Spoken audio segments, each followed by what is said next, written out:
बोलिए प्रेम से सदगुरु महाराज की जय। महर्षि में ही ज्ञान प्रकाश से परमाराध्य संत सदगुरु महाराज का प्रवचन शीर्षक है अपने को थोड़े में संतुष्ट करो। बंदो गुरुपद कंज कृपा सिंधु नर रूप हरि महामोहतम पुंज जास वचन रवि कर्णिकर। धर्मानुरागिनी प्यारी जनता, मुझे गोस्वामी तुलसीदास जी महाराज की एक चौपाई याद आती है। वह है संत उदय संतन सुखकारी विश्व सुखद जिनि इंदु तुम्हारी। संतों का प्रकट होना सदा सुख देने वाला है। जिस तरह संसार में चंद्रमा और सूर्य का उदय होना। संत लोगों ने सदा से सुख पहुंचाया, अब भी जो है वे सुख पहुंचाते हैं और जो होंगे वे भी सुख पहुंचा देंगे। संतों से लोगों को सुख होता है, कल्याण होता है। संतगण साधारण सुख विषय भोग जनित सुख पहुंचाते हैं, सो नहीं, ये तो अपने ही आते हैं। इस सुख को बिल्कुल त्यागने को भी नहीं करते। संसार में रहकर जितना सुख लेना चाहिए, जिसके बिना बने नहीं, उतना लेने का। विशेष लेने से तुम संसार में बांधे जाओगे, क्योंकि विषय भोग रहता नहीं है और न इससे संतुष्टि होती है। जीव के बहुत जन्म हुए हैं, सब जन्मों में भोगों को भोगा है। इसमें तृष्णा की वृद्धि होती है, संतुष्टि नहीं। इसलिए संतों ने कहा जितना विषय लेना अनिवार्य है, जिसके बिना बने नहीं, उतना विषय लो, विशेष मत लो, उसमें धोखा है। अनविचार रमणीय महा संसार भयंकर भारी। वो स्वामी तुलसीदास महाराज संसार में बिना विचारे सुंदर सुंदर वस्तुओं को लो और बिना तृप्ति के संसार से चले जाओ। एक आदमी को धन का बहुत लालच था। उसको मालूम हुआ कि तुम्हारे पास जितनी जमीन है उसको बेच लो तो उतने ही रुपये से दूसरी जगह बहुत जमीन मिलेगी। यह जानकर वह अपनी जमीन बेचकर वहां गया। वहां के जमीन वालों ने रुपये लेकर उससे कहा तुम दिन भर में जितनी जमीन में घूमकर सायंकाल मेरे पास आ सको, उतनी जमीन तुम्हारी हो जाएगी। वह लालच के मारे जमीन की ओर बढ़ा। जैसे जैसे वह आगे जाता वैसे वैसे उसको अच्छी जमीन मालूम पड़ी। वह आगे बढ़ता गया। जब सूर्यास्त होने के लिए थोड़ा समय बचा तो उसको याद आई कि शाम तक लौटकर जमीन वाले के घर पहुंचना है और दिन थोड़ा है। यह सोचकर वह उधर से लौट पड़ा। धीरे धीरे चलने से शाम तक पहुंच नहीं सकता, इसलिए उसने दौड़ लगाना शुरू किया। दौड़ते दौड़ते संध्या होते होते जमीन वाले के घर पर से पहुंचा, किंतु बेहोश होकर गिर पड़ा और वह मर गया। यही हालत सब लोगों की है। संसार की वस्तुओं को देखकर बड़ा लालच होता है। लेते लेते लेने का अंत का ठिकाना नहीं और लेने की हवस में मर जाना, ऐसा करने में शांति नहीं आएगी। अपने को थोड़े में संतुष्ट करो। He who grips much hold little.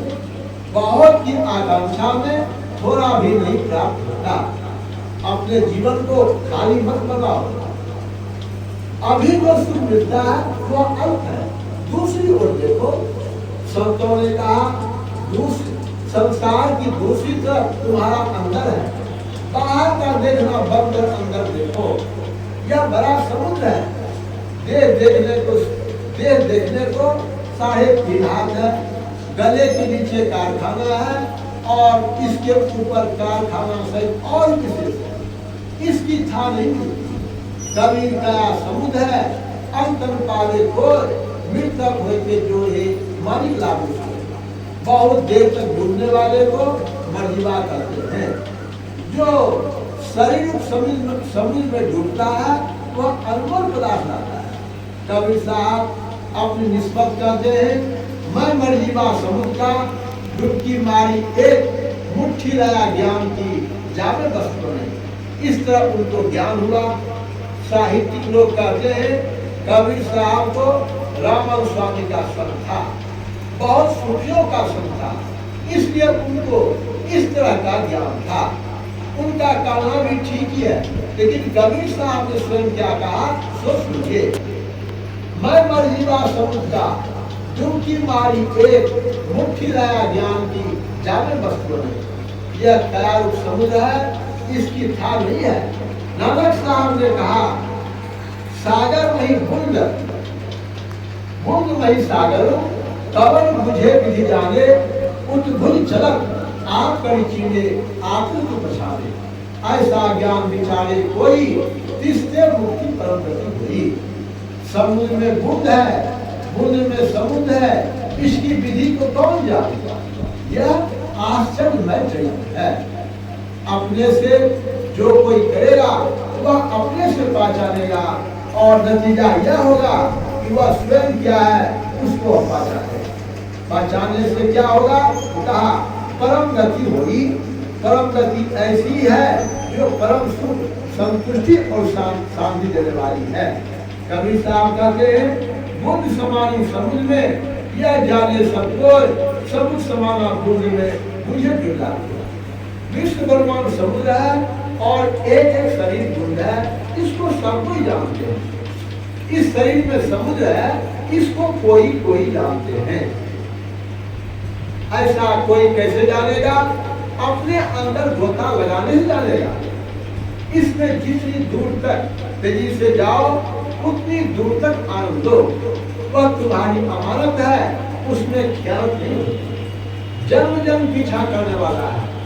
तुम्हारा यह अंतर्गमन का कार्य, तुम्हारा यह अंतर्गमन का कर्म बढ़ते बढ़ते परम सिद्धि को प्राप्त करा देगा। इसके आरंभ का नाश नहीं होता। किसी तरह कोई इस धन को लूट नहीं सकता, छीन नहीं सकता। यदि साधक गिरता भी है तब भी उसका उतना जमा रहता है। इसी को श्रीमद् भगवद गीता में योग भ्रष्ट कहा है। दिन दिन बढ़े सवाई, रामधन कभू लागे है।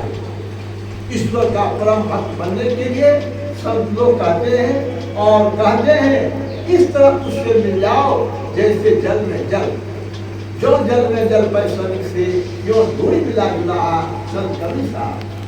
जब तरंग जीव जली समाया, त्यों ज्योति सन ज्योति मिलाया। नानक साहब परमात्मा का स्वरूप शब्द बताते हैं। राम स्वरूप तुम्हार वचन गोचर बुद्धि पर अविरत अटक अपार, नेति नेति नित्य निगमता को संत। और नानक साहब ने बताया अलग अपार अगम अगोचरी, नाथ सुकाल कर्म, जाति अजाति अजोनी संभव नाथ सुभाव धर्म। साचे सचियार बिगहु पुरानु, नाथ स्वरूप वर्ण रखिया सात सर्वसार। उसकी स्थिति है, उस पर अपने को निछावर कर दो, बलिदान करो। शरीर का गला काटने से कुछ नहीं होगा। शरीर में तुम फंसे हो, शरीर से निकलकर उनके चरणों पर गिर पड़ो। संत लोग अष्ट उपासना से आरंभ करते हैं और फिर सूक्ष्म सगुण, फिर उससे भी आगे निर्गुण निराकार को ग्रहण करने कहते हैं। यह निर्गुण नए नए सगुण, रसना नाम सुनाम, मनोपुरक संपूर्ण रसक। तुलसीदास जी को राम नाम में प्रेम था, किसी को शिव में, किसी को वाहेगुरु में। तो अपनी अपनी श्रद्धा जब को जपो। सगुण सोना है, फिर उसमें रत्न निर्गुण है।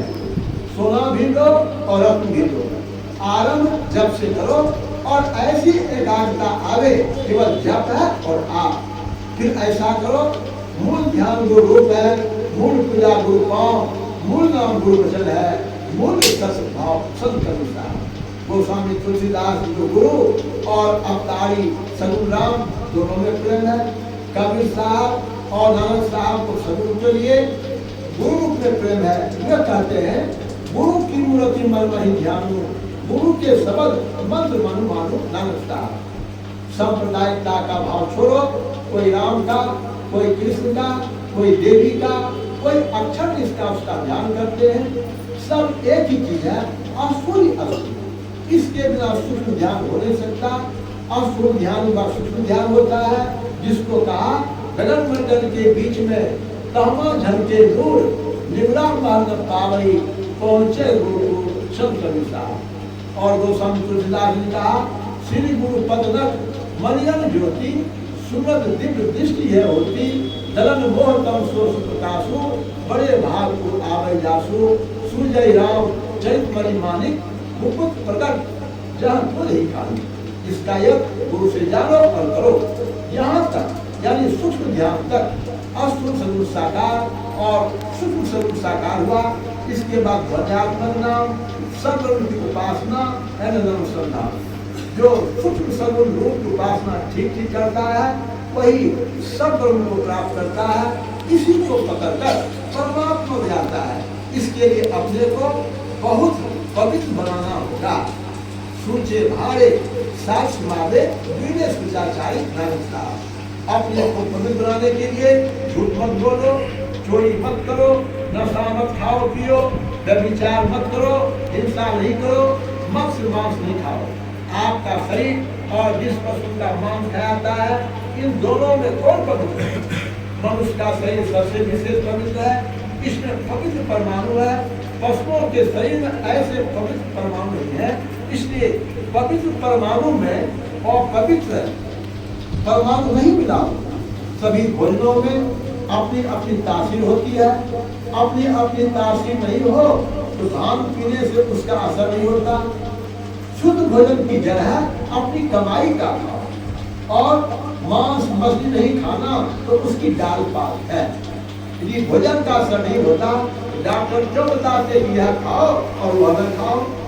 कबीर साहब नित कमाते थे और नित खाते थे। वे बहुत संतुष्ट थे। रूखा पीठा खाकर ठंडा पानी पी, देख बिरानी चुपड़ी मत ललचा देगी। खुश खाना है खिचड़ी, माही परा किलौन, मांस पराया खाकर गला कटावे कौन संत करता। जब तक ऐसी संतुष्टि नहीं आती, तब तक ऊंचे ऊंचे तक कोई नहीं चलता। कबीर साहब परम संतुष्ट थे, स्वयं कमाते थे और खाते थे, जैसे आज भी वे जीवित हैं। यह है अमर जीवन। कमाई करते करते अपने को विषयों में इतना मत गिराओ कि निकलना मुश्किल हो। पंच पापों से बचो। यदि कोई पाप हो जाए तो परमात्मा से प्रार्थना करो कि आप मुझसे ऐसा पाप न हो। केवल प्रार्थना ही नहीं करो, स्वयं मुस्तैदी के साथ हो। पंच पापों से बचकर हो तो आप गरीब होने पर भी प्रतिष्ठावान पूज्य हो जाएंगे। यदि समाज ही ऐसा बन जाए तो सिपाही कोई जरूरत नहीं, पुलिस और कचहरी सब बेकार हो जाए। आपके देश का खर्च भी कम हो जाएगा। ऐसा मेल होगा जिसके आगे तो बम गोला भी फेल हो जाएगा। आप लोगों ने मेल से रहने पर कितना बड़ा काम किया कि बहुत ताकत वाली हुकूमत को अपने देश से निकाल बाहर किया। आज ये अपनी हुकूमत है। सब कोई मेल से रहिए, सदाचार से रहिए, संत वाणी का पाठ कीजिए और खुशी से रहिए। बोलिए प्रेम से श्री सद्गुरु महाराज की जय।